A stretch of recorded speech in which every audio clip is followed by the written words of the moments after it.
I had the opportunity to go and play in Florida with a friend of mine, Mary McKenna, who has a brother who lives there, and they play a series of 5 tournaments out there called the Orange Blossom Circuit, and so we decided we'd do it. We decided 2 years ago to do it, but we only got round to doing it now.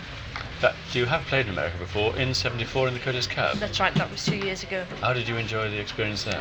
I loved it. It's a different type of golf to the type we play. Everything is hit straight at the pin there, whereas we bounce it about the place here, but a lot more tacking and very friendly people.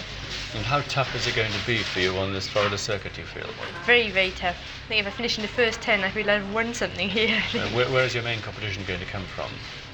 Well, the whole of the American Curtis Cup team will be playing, and even the ones who don't get into the Curtis Cup team, they're all pretty good players anyway, and so it's going to be hard.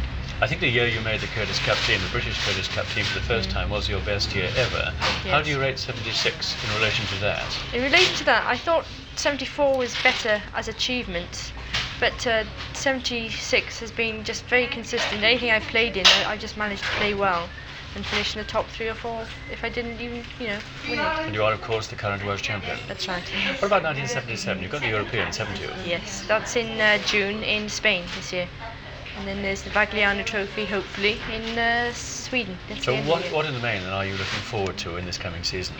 For 77, just playing my usual amateur tournaments, the Welsh, the British stroke play, and the European. Well, good luck to you. I hope that you have a happy 77, particularly so in America.